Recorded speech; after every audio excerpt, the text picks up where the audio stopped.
tant que client pilote, le choix que nous avons fait, c'était effectivement d'entrer dans le dispositif DSN. Dans un premier temps, pour pouvoir bénéficier d'un accompagnement personnalisé de notre éditeur, Cegid, et du GIP MDS. Et dans un deuxième temps, dans le but aussi de pouvoir gagner des gains de productivité au sein du service paye.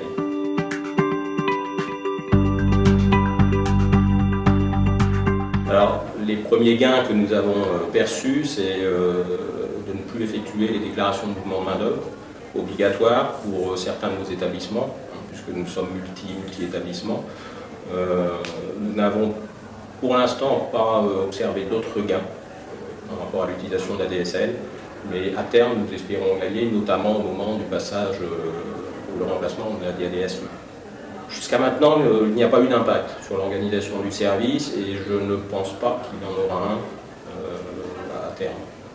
Ou tout au moins, ce n'est pas identifié pour le moment.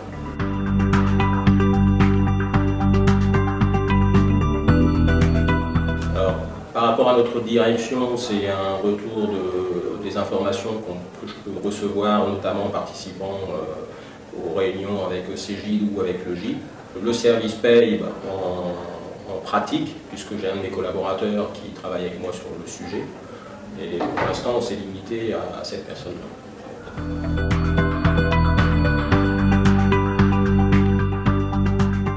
Nous avons entendu parler de la DSN au cours d'une journée client organisée par Cegid fin 2012 de mémoire. Et c'est à cette occasion que j'ai porté l'entreprise pilote. Nous avons commencé l'installation du produit et les premiers paramétrages au mois de mars ou avril 2013. Et depuis juillet 2013, nous transmettons des DSN mensuels pour l'ensemble de nos établissements, donc depuis un peu plus d'un an déjà.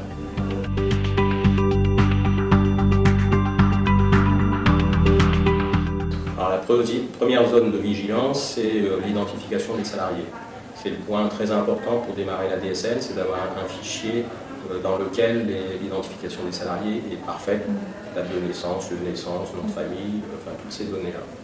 Après, c'est éventuellement d'identifier les particularités propres à l'entreprise, puisqu'il faudra effectivement faire le paramétrage dans l'outil, et il faut bien identifier ces particularités qui sont propres à chaque entreprise en fait. Ce que je pourrais rajouter par rapport à la déclaration sociale nominative, donc la DSN, c'est que plus tôt on y va, mieux c'est.